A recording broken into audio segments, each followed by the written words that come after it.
Ciao Leute, was geht? Ich bin's, eure Becky, und ich bin wieder am Start für euch mit einem neuen eventuell spooky werdenden Video, denn ich werde eine Overnight Challenge, beziehungsweise eine Nacht mit dem Labubu hier verbringen, dem Großen, um zu sehen, ob da auch irgendwas Merkwürdiges passiert. Vor allem in der Nacht, wenn ich am Schlafen bin, denn ihr habt mir in die Kommentare geschrieben, Becky, dein Labubu hat seine Augen von selber bewegt, auch als ich den ausgepackt habe. Da haben super viele unten in die Kommentare geschrieben, Becky, die Augen, achte mal bitte drauf. Und ihr habt irgendwie seltsame Geräusche gehört, als ich diese Rituale, diese Tests, womit man angeblich ausprobieren kann, ob ein Gegenstand irgendwie verflucht ist oder nicht. Da habt ihr irgendwie auch Seltsames gehört und auch unter anderem das Kratzen, was ich gehört habe. Ey, Alter, der hat seine Augen bewegt, Leute. Ich komme nicht drauf klar. Wie gruselig ist das bitte?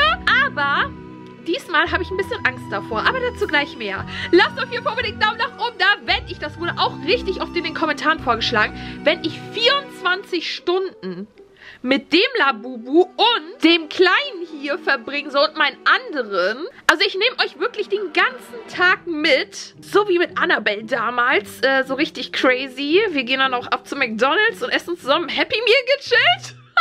Ich würde sagen, bei 6000 Daumen nach oben weiß ich Bescheid. Dann werde ich das machen. Diese Nacht habe ich aber besonders Angst, mich beim Schlafen aufzunehmen. Das hat folgenden Grund. Und zwar, es gibt ein Gerücht zu den Labubus, was sich immer weiter aktuell verbreitet. Ein ziemlich gruseliges, Leute. Und das insbesondere auf TikTok. Dann unter anderem findet man das öfters auch mal auf Instagram mittlerweile. Und ich glaube, ich habe das auch schon hier und da auf YouTube Shorts entdeckt und das halt auf der Welt verteilt. Diese Labubu hier, ne, sind ja eigentlich Monster. Süße Monster. Manche behaupten nämlich, dass diese Figur hier dämonischen Ursprungs ist. Vielleicht habt ihr davon auch schon gehört. Also irgendwie stolpert man gefühlt überall darüber, ob man will oder nicht. Und zwar haben die gemeint, das soll dem Dämon Pazuzu ähneln. Ich meine, wenn man mal drüber nachdenkt, ne, Labubu, Pazuzu, macht irgendwie Sinn, ne? Ja, jedenfalls soll der aber tatsächlich aus der mesopotamischen Mythologie stammen. Und wenn man sich Bilder zu Pazuzu anguckt, sieht man schon ein bisschen Ähnlichkeit. Vor allem diese scharfen Zähne, das sticht einen direkt ins Auge. Und deswegen kann ich verstehen, nicht nur wegen dem Namen, dass die Leute halt irgendwie da Parallelen sehen. Auf jeden Fall wird gesagt, dass dieser Pazuzu angeblich ein mächtiger Winddämon gewesen sei, der irgendwie wohl für Krankheiten und Zerstörung stand, aber auch für Schutz vor bösen Mächten. Also war der gut und böse? Pazuzu? Keine Ahnung. Wahrscheinlich, also so kann man es zumindest verstehen. Das findet man auf Google, Leute. Gebt das einfach mal ein, da findet ihr das. Aber was ist, wenn da doch mehr dran ist, als man denkt? Keine Ahnung, Leute. Ist es euch egal? Seid ihr Team egal? Ich finde ihn trotzdem süß. Oder seid ihr Team Dämon weiche von mir? Schreibt mir jetzt in die Kommentare. Aber schauen wir mal, ob er wieder irgendwas Gruseliges macht. Ich werde es jetzt einfach durchziehen. Eine Nacht mit ihm verbringen. Und ja, ich lasse die Kamera laufen. Hab bitte ein Auge auf ihn. Und dann schauen wir einfach mal. Ich habe Angst, Leute. Ich habe Angst. Ob ich einschlafen kann, weiß ich nicht. Ich muss warten, bis ich so richtig müde bin. Ja, der Labubu wird direkt neben mir liegen. Und ich dachte mir, bevor ich jetzt mich gleich komplett bettfertig mache und versuche, schlafen zu gehen, ich muss unbedingt noch diese Labubu-Stories von euch mit euch teilen. Und zwar die erste Story ist von Angelika. Ganz liebe Grüße an dich. Sie hat geschrieben: Hi Becky, du bist die beste YouTuberin der Welt. Dankeschön, aber hier meine spooky Story. Also ich war in Tokio im Hotelzimmer und habe ein Video von dir angeschaut. Und mein Labubu, der auf dem Kopfkissen liegt, hat sich bewegt. Und es war genau 3:33 Uhr. Ich hatte so Angst. Kurz, aber creepy. Seht ihr berichtet mir auch davon. Und gerade wo ihr mein Video geschaut habt, aber Tokio, Leute, ist nice, aber ja, du willst nicht einen verfluchten Labubu neben dir haben. Aber 3:33 Uhr, was guckst du da noch meine Videos? Schlaf lieber.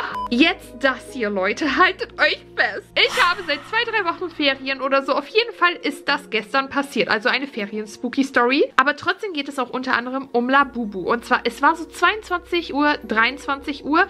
Und ich habe gerade dein Labubu-Video geschaut. Und mein Laptop hat die ganze Zeit das Video gestoppt, als würde man auf die Leertaste drücken. Was? Zudem ist es bei uns gerade warm und ich schlafe ohne Decke. Ich war gerade bei der Stelle mit dem Zettel in deinem Video. Seit der Stelle habe ich mich beobachtet gefühlt und hatte das Gefühl, als wäre irgendwas da. Liebe deine Videos, Dankeschön dafür. Aber Leute, das ist Gänsehaut pur. Wie soll ich so jetzt schlafen? Also entweder sind meine Videos so verflucht oder der Labubu. Keine Ahnung, Leute. Was meint ihr? Das ist mein Video und das ist der Labubu. Ich habe keine Ahnung, aber das macht mir Angst, Leute. Wie kann das von selbst immer stoppen? Und mein Respekt, dass du ohne Decke schlafen kannst. Ich kann das nicht, Leute. Ich brauche trotzdem meine 10.000 Decken und alles. Und ich kann nicht ohne Decke schlafen. Ich weiß nicht, wie man das hinbekommt, aber mein Respekt an alle, die das schaffen. Jetzt noch eine nächste von Alina. Sie hat geschrieben, okay, meine Ferien-Spooky-Story schon wieder. Es ist auch eine Horror-Labubu-Story. Ich war zu Hause und meine Freundin hat bei mir übernachtet und wir haben uns einen Film angeschaut. Und mein brauner Labubu hat sich zu uns bewegt und lag plötzlich neben uns auf dem Sofa, obwohl ich ihn in mein Regal in meinem Zimmer gestellt habe. Wie geht das? Und dann, wo wir schlafen gehen wollten, lag er plötzlich neben meinem Bett und hat geleuchtet in Rot und hat so gruselige Geräusche gemacht. Seht ihr, Leute? Ich glaube, der sollte in die heilige Waschmaschine. Ich glaube auch.